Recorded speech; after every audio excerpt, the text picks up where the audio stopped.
Hi everyone, this is Priya Tanna here from Vogue India, and I'm breaking my usual Wednesday Insta Live schedule for a very, very special person. He's the witty, wisecracking, big screen charmer and style icon who has not only completed 2 decades in the industry, but is making his big OTT debut this week with Amazon Prime's Breathe Into the Shadows.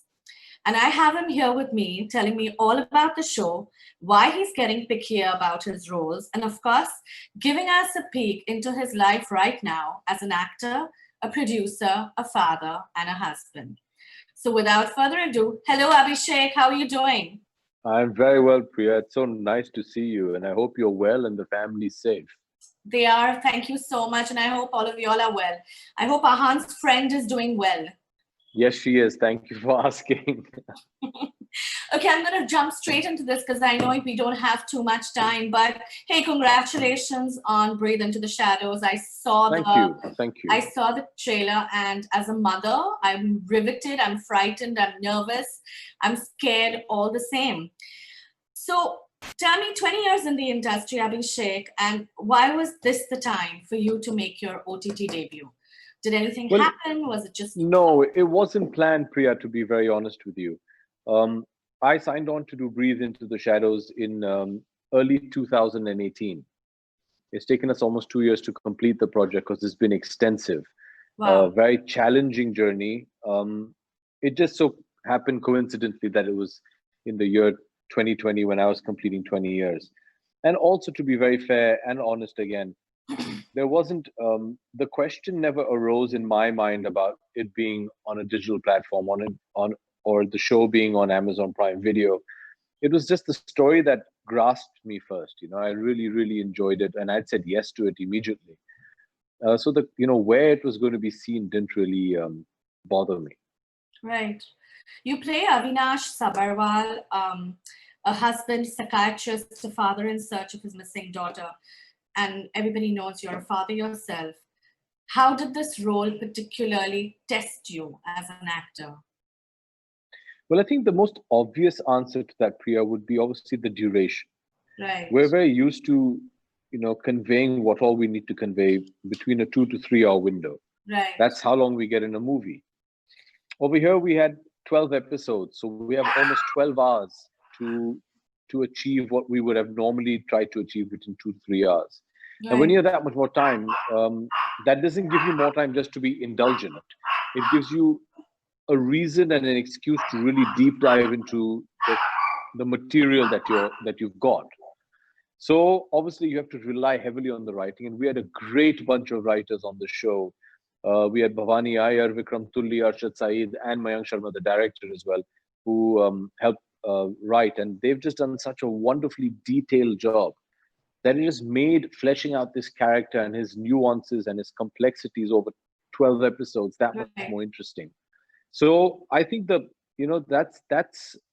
the greatest, I think, change and boon also. right. How hard was it playing a father who loses his child and whose child goes missing? How did you muster the courage to play this character? I can only imagine how hard it must have been for you. Also, yes, of course. I mean, when you're acting, you do delve into a lot of your personal experience at Right, times. But also, I think we also tend to forget that we're also just actors. We got to do our job as well. right, Um, so yes, as long as the subject matter is good and it's gripping and it's something that you want to be a part of, you'll find a way to achieve it. right, Um, I mean, I have to admit that yes, if I had been essaying this role 10 years ago, I might not have a deeper understanding of a bond between a father and a daughter, or that of a father and a child.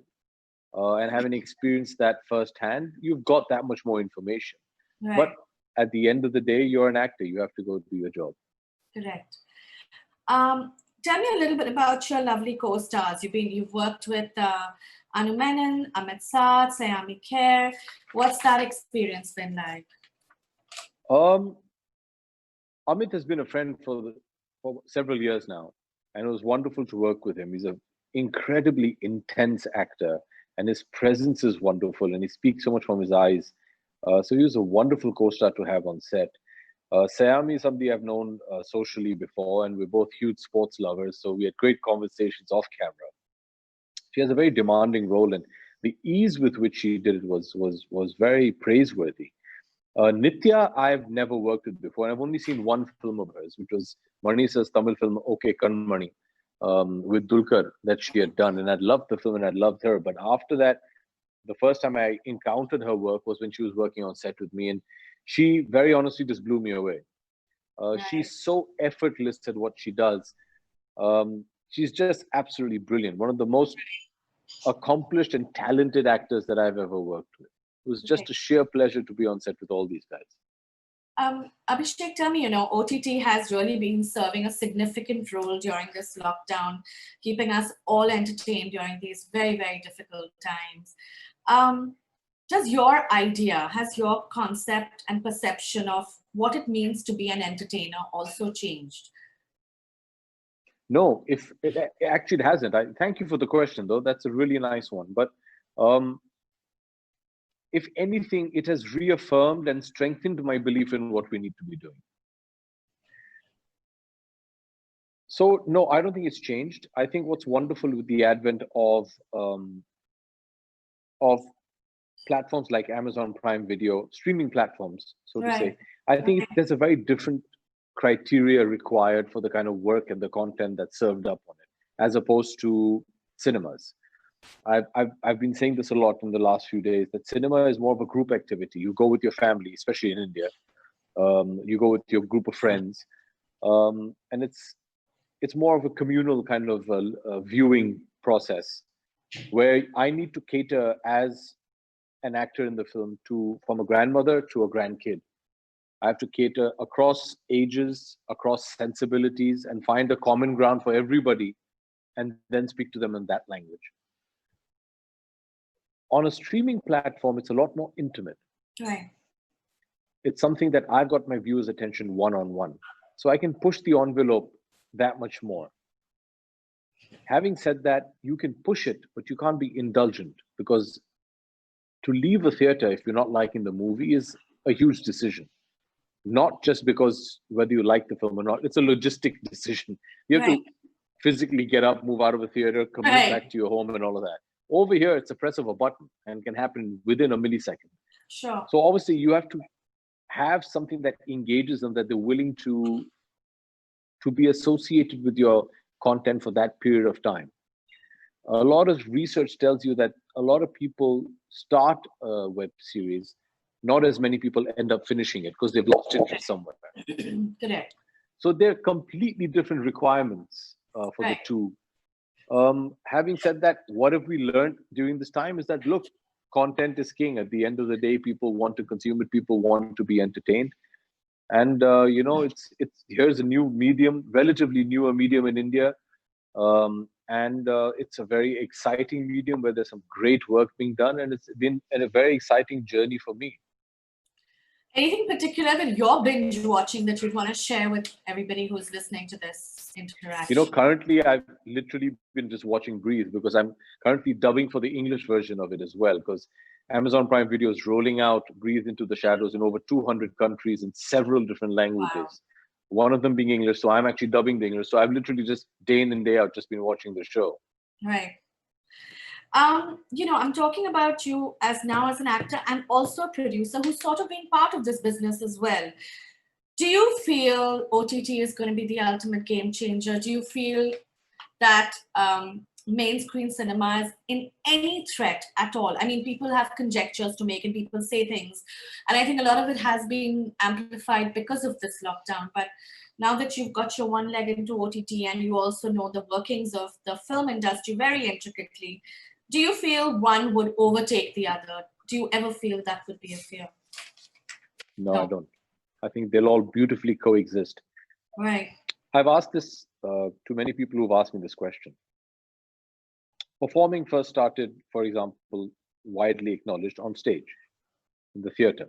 Right. Then was the advent of films and movies and motion picture. And did we think that theater is going to die? Possibly. Did it? No. Then movies took over. Right. Then happened the advent of television. And we thought the same thing, that, oh, now nobody's going to go watch a movie because they'll want to sit at home and watch it on television. Did movies die? No. Did television survive? Absolutely. Now we have streaming platforms that have come in, and we'll ask the same question.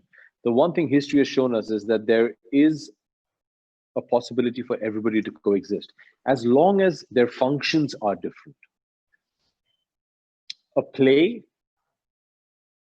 a soap, daily soap, a movie, and a web series, like I said, have 4 different functions and are catered to 4 different sensibilities and 4 different kinds of people. As long as that demarcation is there, all of them are going to coexist. Currently, very sadly, our cinemas are shut due to the pandemic for the correct reasons, which is the safety of the audience, which is of paramount importance to us. Right. Would we be having this discussion if we weren't in the midst of a pandemic? I'm not so sure. Probably not. Are we, as and when this vaccination we come about and is available, are cinemas going to open? Most definitely. Are people going to throng to the cinemas? Definitely, because we love our theaters and we love our cinema and we love our movies and our popcorn and our samosas. But does that mean that, oh, then people are going to stop consuming content on the web? Absolutely not. Right. Can I just deviate for a quick second to ask Sure, you sure. about your other film that's going to release soon called The Big Bull? Yes. And all we seem to know about it is it's about a man who sold dreams to India. And that's what the tagline goes. And we seem to see you with a very well-groomed mustache. So tell us, what can we look forward to? Great grooming tips for me on my next promotional campaign. Oh, no, it's a wonderful film. Big Bull is something that I've really, really thoroughly enjoyed making. We're in the midst of the post-production right now, and we'll announce a release date as soon as possible. It's a theme which I enjoy watching, which is a rags to riches story of somebody who perseveres through thick and thin. And I like that kind of inspirational story. What I also like is, I do believe, Priya, today audiences enjoy seeing flawed characters. I think those days are gone of the 70s and 80s where the hero had to have moral high ground over everybody else. Right. You can morally do the correct thing, but if you're flawed in your manner of doing it, I think that just makes our characters in cinema or anywhere other medium that much more approachable and relatable to the common man. And I think that's the one shift that we've had in the last 10 to 15 years. So it's a wonderful story of, like I said, of a man who achieves what he sets out to achieve because he dreams big and he works hard towards it. Sounds fun. I can't wait to see it, Abhi. You own a football club, which is very well known, that plays for the Indian Super League. What was the experience of the behind closed doors ISL final? It was very weird. I didn't like it. Not because we didn't win. That also I didn't like. But sport is a fan's medium. It was so weird to play in the great Fatorda Stadium in Goa against a formidable 80K team, but to do it behind closed doors where there were 30 people in the stands. 15 were from management of Chennai FC and 15 from 80K. It's odd. That's not the way I think the players wanted. There's no atmosphere. And, as you would know, atmosphere plays a huge part in sport. It's everything. Yeah. So I hope that we can get back to normal. I'm glad to see that sports around the world globally is slowly limping back to normalcy. All those being done which is spectatorless right now. And I hope that we can get back to normal because I think the sportsmen deserve it. I think the fans deserve it. Absolutely. I've been sort of trying to track your relationship with social media, and it's quite interesting. But in an age where everybody shares every little minutiae of their lives on Instagram, you only use it for film promotions. And you're whip smart on Twitter. What is your relationship with social media? I love it. I started with, I think, Twitter some 11 years ago. And I just love the interaction. I like the fact that I can reach out to my audiences and interact with them. Right. Selectively, of course. Right. And social media gives me the opportunity to get a first-hand reaction of what people are thinking, what they're doing. and not necessarily just about my work. It could be about anything. Right. I would have loved to have that opportunity growing up to have that kind of access to my idols. And Right. today, I have access to some of those idols and I interact with them, and it's so wonderful. It's made the world a smaller place. So I enjoy the interaction. I enjoy the repartee, and yeah, I generally enjoy it.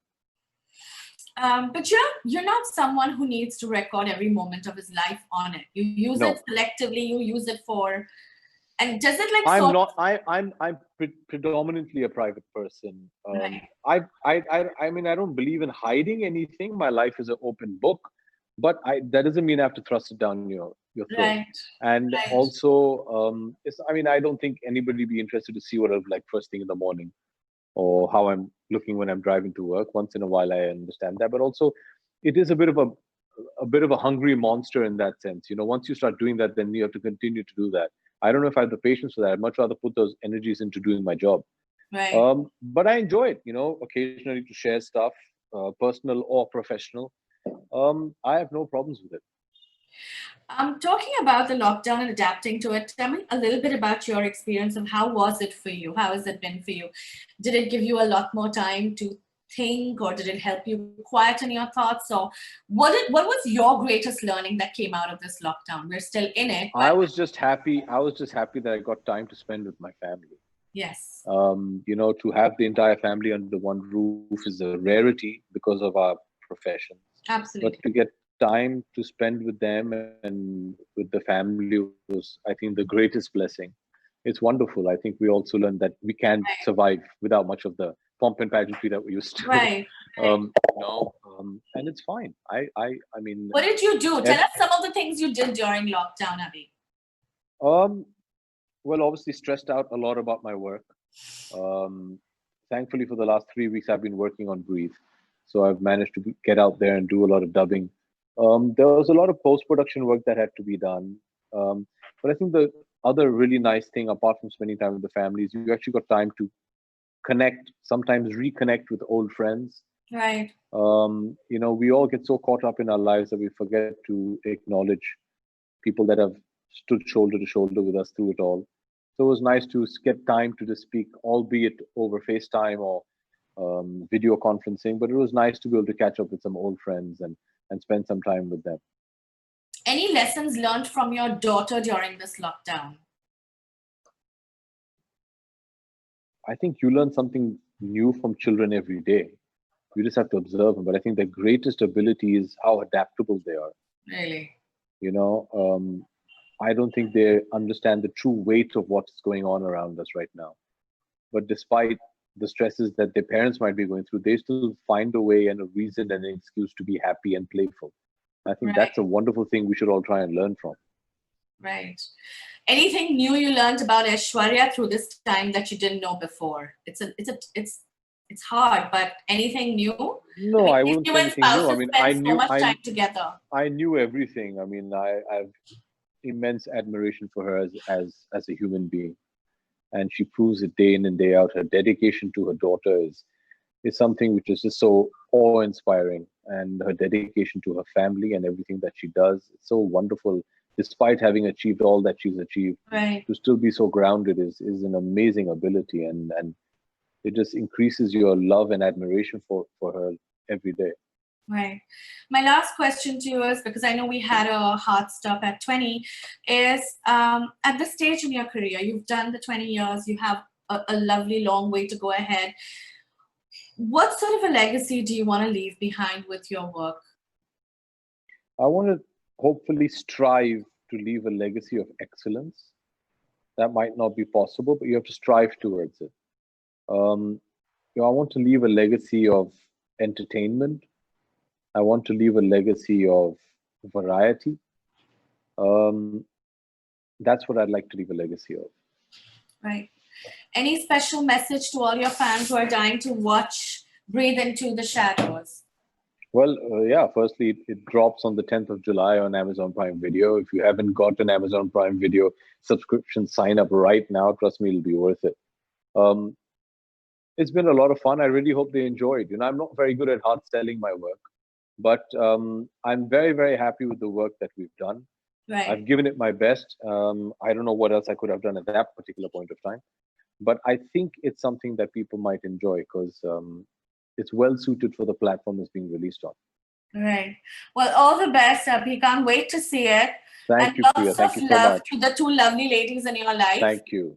And Likewise, not too stay lovely, safe. but please give my love to Ahan as well. Thank you. Stay safe, stay well, guys. Yes, you too. Take care.